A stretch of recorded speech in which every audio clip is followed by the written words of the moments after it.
to the Legislator of the Week, which is a platform for legislators to analyze issues relating to their bills, motions, and political struggles. My name is Abdullahi Aminu. In this week package, we have a successful businessman, a grassroots politician, a former legislator in the Third Interrupted Republic, and above all, a former governor of Nasarawa State. He is currently senator representing Nasarawa South Senatorial District. I'm talking about the former governor, Tank Almakura. You're welcome to the program, sir. Thank you very much. You're welcome. Your Excellency, I would like to kickstart this our discussion with your history. Who is Senator Tank Almakura? Tank Almakura is someone who was brought up through normal traditional setting in Hausa land and has imbibed the culture and idiosyncrasies of that culture by first being someone that relates with everybody in the neighborhood, and after certain cognitive development, one goes to the normal school, Arabic school, to learn the Quran before one gets to about 6 years when I entered primary school in the city of Lafia. And then my educational journey started from Lafia Dunama Primary School to Kefi Teachers College to College of Education, Uyo, in Akwa Ibom State, and then Ahmadu Bello University, Zaria. After my graduation, I did my NYSC in Benue State, and then embarked on my pursuit for engagement within the system. And I had a short stay at BCNN, President NTA Kaduna, where I was an assistant producer, news and current affairs, after which I proceeded to the university. At the end of my NYSC, I came back home to continue with the family business of trading, especially on agricultural and industrial machineries, amongst others. Shortly after that, the politics of 1979 came around, and I was privileged to be one of those who partook in it right from the national movement up to when MPN was created and became the youth leader. And then eventually, after the change of government, I went to the Constituent Assembly in 1988-89 to fashion the Constitution for the coming Republic, after which the parties created by President Ibrahim Babangida, General Babangida, the two institutionally created parties, SDP and MPN, I became the national secretary, the state secretary of the party in Plateau State. That commenced my political activities up to when I became the governor of Nasarawa State for 2 terms of 8 years, and by God's grace, now a senator of the Federal Republic of Nigeria. So far, that's the story about Tank Almakura. Your Excellency, as you rightly pointed out in your history, being the youth leader of the National Party of Nigeria, NPN, during the Second Republic in the old Plateau State, You were also the the secretary of the National Republican Convention (NRC) party from 1990 to 1992, and a House of Representatives member representing Libya. How will you compare the country's democracy of those days and the one that we are practicing now?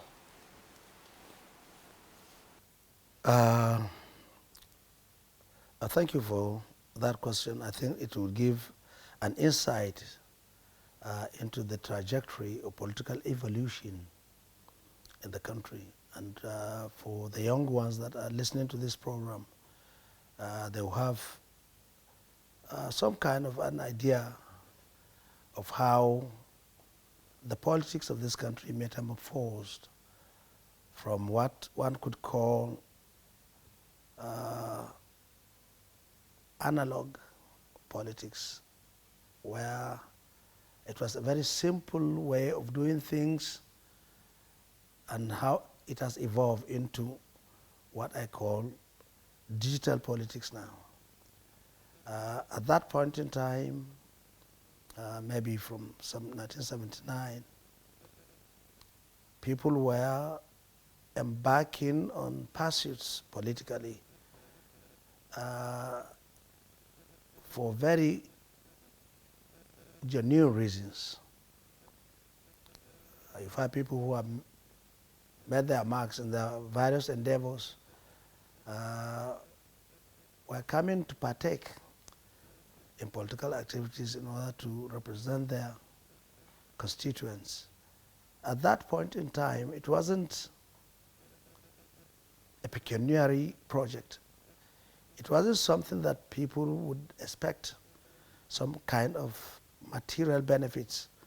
At that point in time, the philosophy and the mindset of people who partook in such exercise were very genuine and without any recourse to any material benefits. All that one wanted to do at that point in time was to make his contributions and also to see certain dreams, ideas, philosophies that one has harbored in one's mindset became implemented. That is why at that time you could clearly see people's views, ideas manifest in the philosophy they follow. That's why you have the people who were in PRP at that time were more tilted towards communist orientation. You have people who are doing the UPN, have different kind of mindset and what they focus in life. So also those of us who are in the MPN had our own kind of philosophy that we wanted to ensure that it came into fruition. So you could see politics at that time were compartmentalized by virtue of the kind of philosophy, ideas, or ideologies that you have. As much as possible, people get close to the kind of ideas that reflects what they have in their mind. However, time has passed and it has become an all-comers game this time around, because if you look at the parties across the board, you don't have a very discerning or identifiable difference in terms of philosophy, ideology, and also programs. Virtually, they appear to be one and the same thing. The only thing that makes the difference is the category of people or the type of people that make up one political party as against another. That, to me, is what now determines the kind of group you wish to go with, rather than the philosophy or ideology that the party professes. As a professor in political arena of the country, what is then your advice on how to correct some challenges that you have identified in our today's politics? As a practitioner and one that has been in the system for quite a while, I think it's not too late that our political understanding and political practice could be associated with certain philosophies. I feel leaders of each of the political parties should come around and identify a tangible philosophy with which the party could be identified with, so that it can give guide to the young ones. Are you professing communist, welfarist, or bourgeoisie kind of mentality? How do you want to implement it? You can implement each of these ideas or ideologies in a very refined manner, in such a way that it will attract multiple of new entrants who will build up the system and make it work. So for me, that's the way to go. However, before that, what should be the preoccupation of anyone who decides to embark on political journey is to put in one's mind the fundamental objectives and directive principles of state policy. Once you have that as your mindset, ideology, or philosophy, it will clarify your vision about what kind of politics you need to embark upon. And in summary, one can say it is politics of national unity, national cohesion, national development. Because if you go to the Constitution and look at the fundamental objectives and directive principles of state policy, you find that a lot of thoughts have been put into the Constitution. And if every Nigerian politician will key into these fundamental objectives, I think we don't even need any philosophies of other climes. Our philosophy should be the Nigerian philosophy, and that Nigerian philosophy can be found within the Nigerian Constitution in section chapter 2, that's the fundamental objectives and directive principles of state policy. We can have a wonderful politics, we can have a wonderful achievement that other countries can copy. Your Excellency, I have now remembered that you were one of the founding members of the People's Democratic Party, PDP, in Nasarawa State in 1998. Why do you choose to defect after all your contributions for its success? Thank you very much. It's a long story.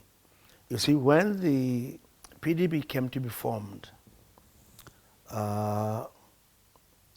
people are just virtually looking at who makes this party, who makes that party.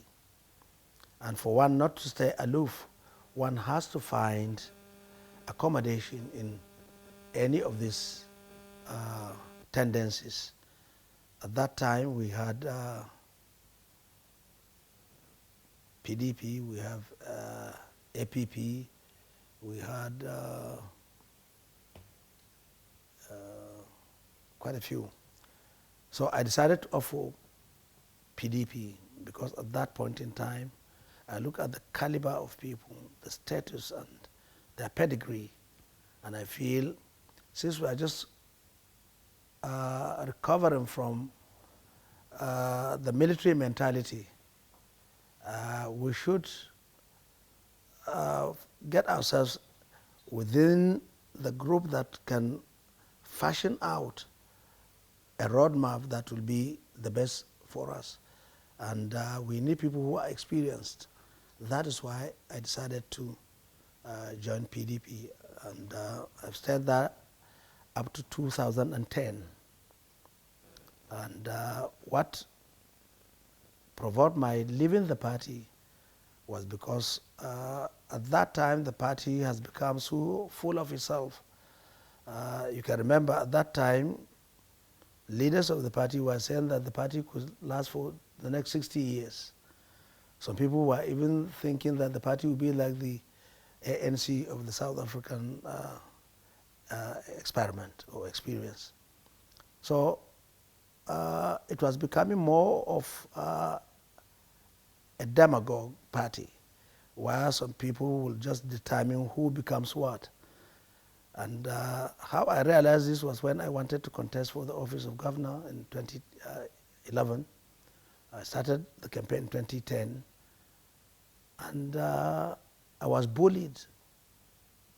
I was not allowed to exercise my fundamental rights in pursuing that project. And I felt time has passed. It's too late in the day that I, who is pursuing my legitimate constitutional right to partake on an exercise that would deepen democracy, will be hamstrung by the views of the powers that be. I felt even if I won the election, I wouldn't be myself to contribute the best I could for my party and for my state.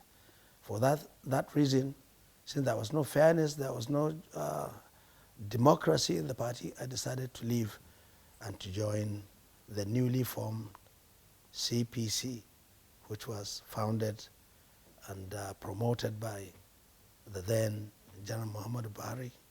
Your Excellency, this your defection has actually led to your election as the governor of Nasarawa State on the 26th April 2021 under the platform of the Congress for Progressive Change, the CPC you are just talking about. It was after defeating the incumbent governor, late Aliyu Akwedoma of the PDP, which is not an easy battle to fight. What was the secret? I think I came at the right time.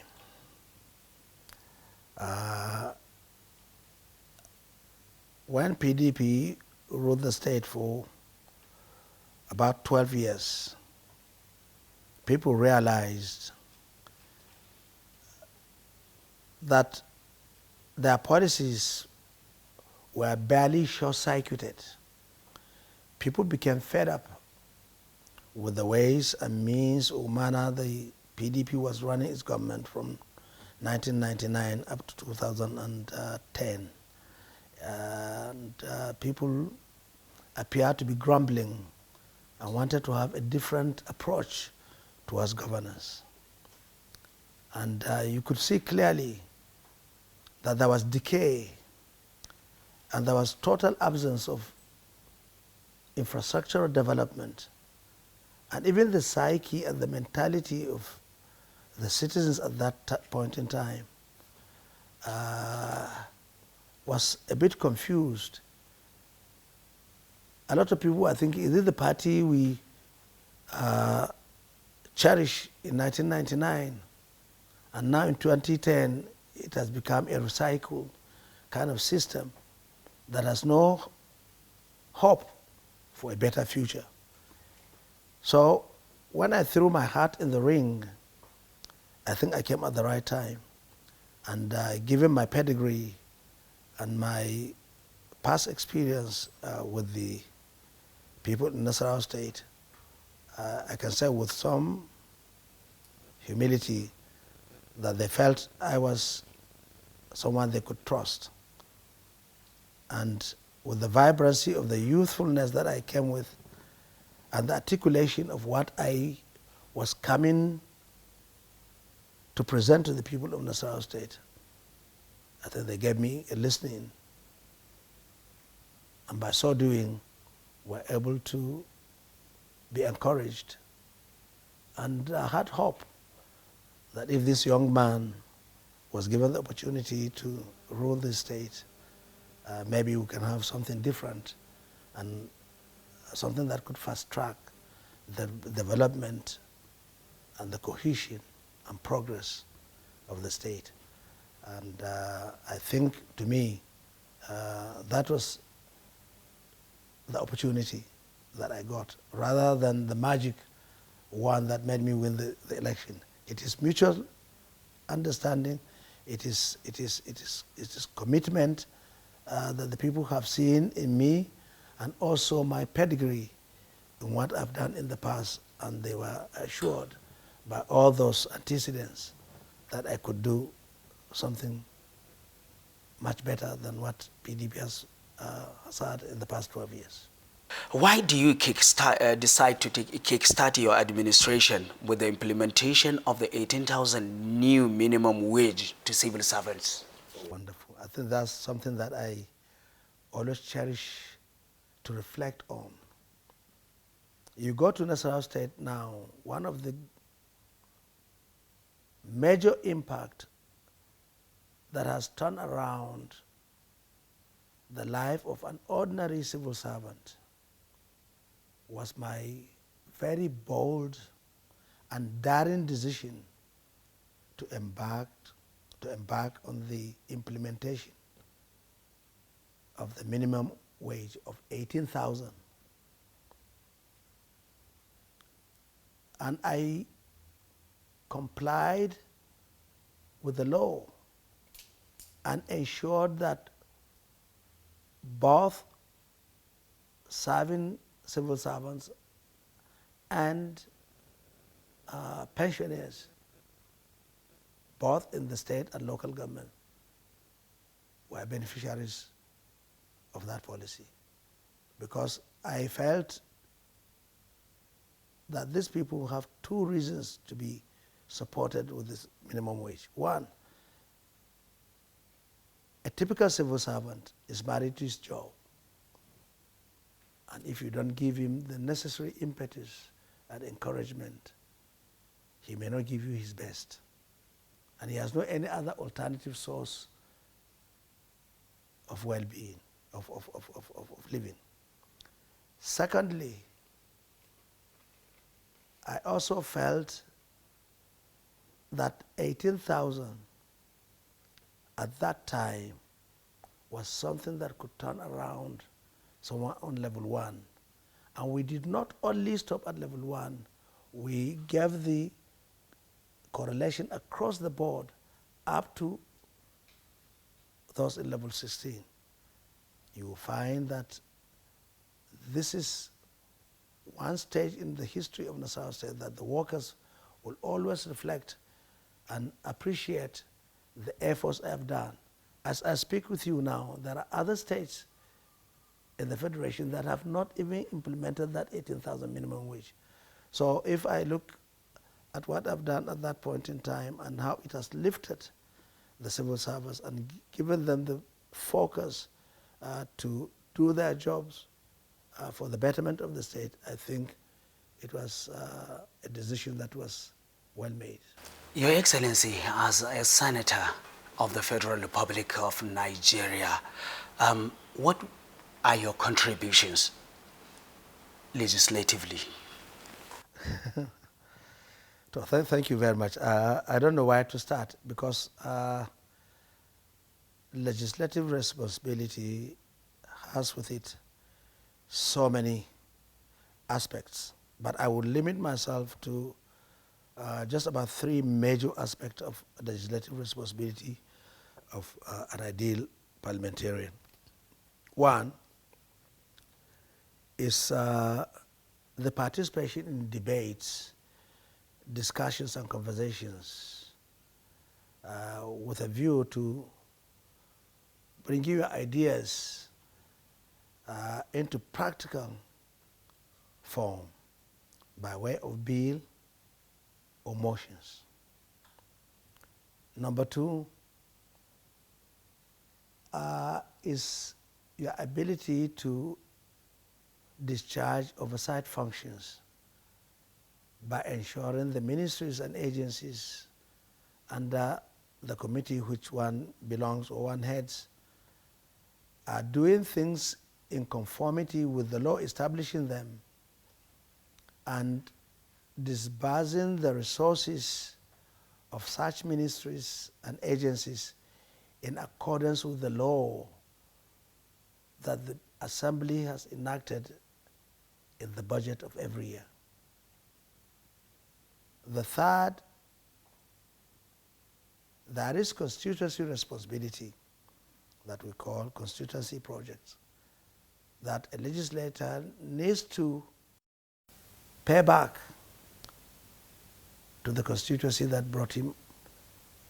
Apart from the policies you make that will benefit the country, your people in your various constituencies should see practically how you lift them, how you care for them, how you take into consideration their welfare by constructing projects that are being facilitated by the National Assembly to support legislators.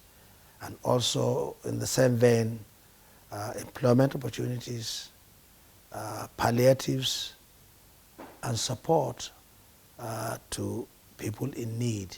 So to me, these are three major areas where any serious legislator needs to pay attention for him to succeed. There are quite a number of other things that one would expect from a legislator, but I think these three, bills, motions, debate, conversations, 1. 2, oversight function to ensure ministers and agencies hook into what is expected of them. And 3rd, to take care of your constituency by giving the dividend of democracy in such a manner that people will know that democracy is something that is people-friendly. Your Excellency, after your contributions in these three major areas of legislation that you have mentioned, what are your then achievements? I may not call it my own achievement because there's no achievement a legislator can make in any assembly without the support of the entire chambers. So it's a collective responsibility, it's a collective gain, it's a collective pride. I would say I was opportune to make about 3 bills, 2 out of which have been passed, and 1 is already signed into law. That is the bill establishing the Federal University Teaching Hospital Lafia.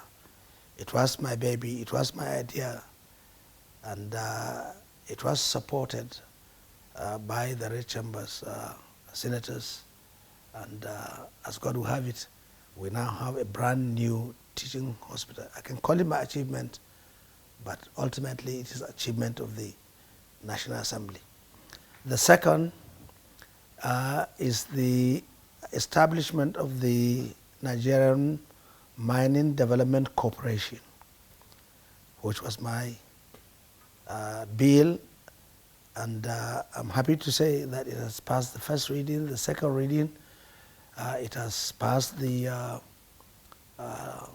public hearing, and only last week the Senate has passed that bill in the 3rd reading, which means it is good to go, and we'll be awaiting presidential assent for it to be an act, and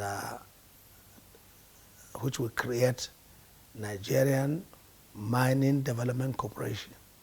I'm so happy about that because when the government of President Muhammadu Buhari came on board, one of the preoccupations of the administration was to ensure economic development.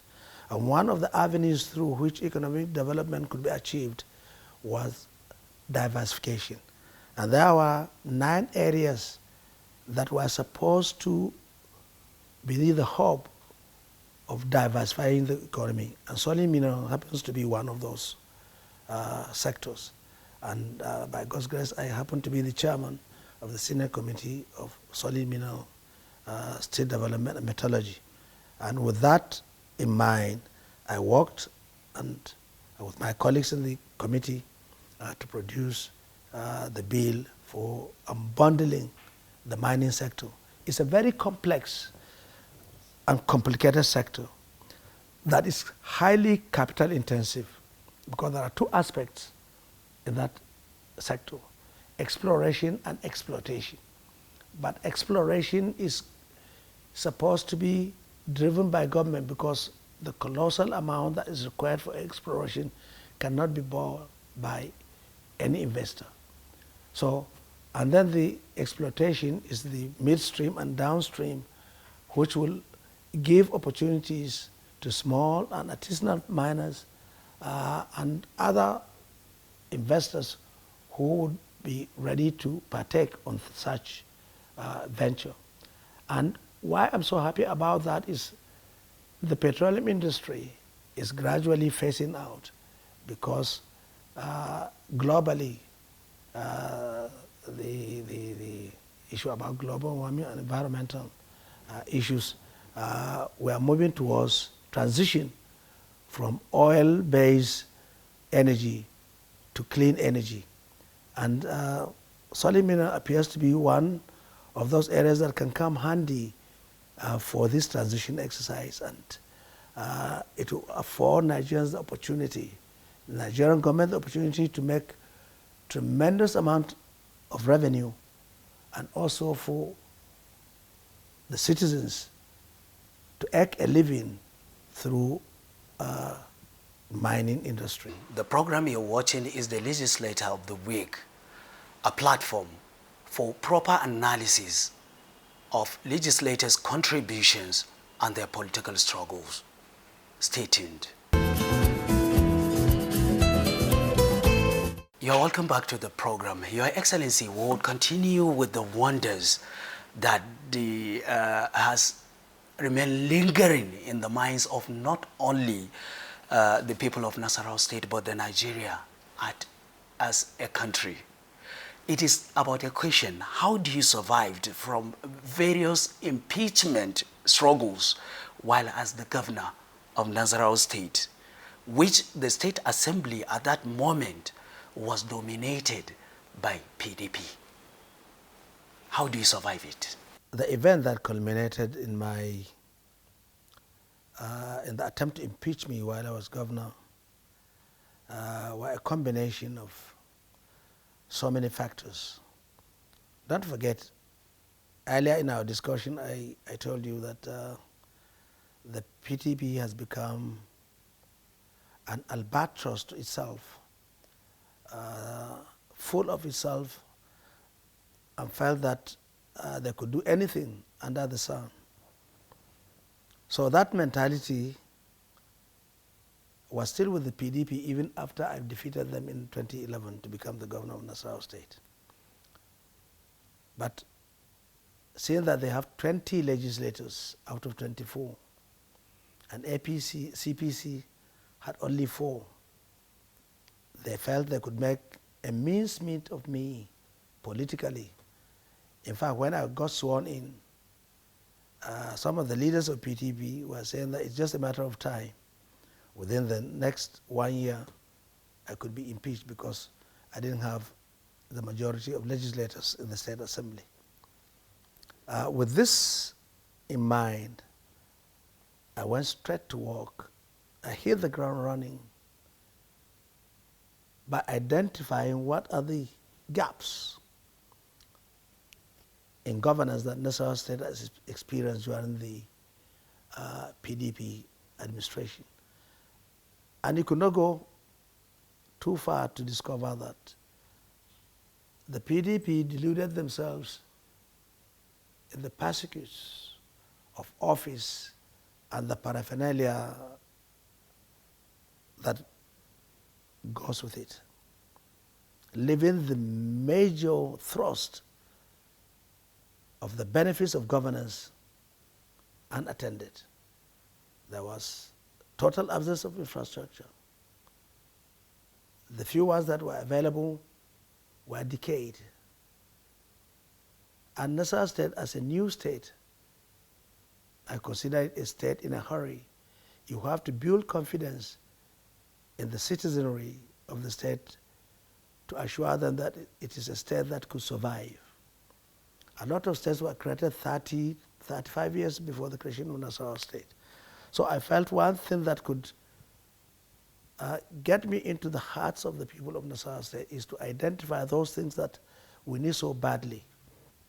When I came into office, there was no single asphalt road that was built by the state government in the entire Nasarawa state. The only asphalt road is the one that passes through Nasarawa state from Abuja to Kefi to Benue. That's all. And the one from Akwanga to Jos. To find any standard asphalt road built within the state to facilitate ease of movement, there was none. So I took that as my first priority. Secondly, I took education as my second priority, because any nation that does not give attention to education, such nation is doomed. I started embarking on renovations and opening schools and facilitating its conduciveness to learning. Don't forget, I was a teacher. So I made the best use of my training as an educationist and ensured that all the necessary inputs that were supposed to make education both quantitative and qualitative were provided. By quantitative, I mean multiplication of schools in various places so that it could reach the ordinary person, where a peasant can have his child go to school. And for those schools that already existed, to try to see how we can upgrade the standard to meet the standard that operates in other climes that have already advanced. I also tried to unbundle the land system in Nasarawa State, where I brought the land administration of Nasarawa State at par with that of the federal capital when I created the Najis.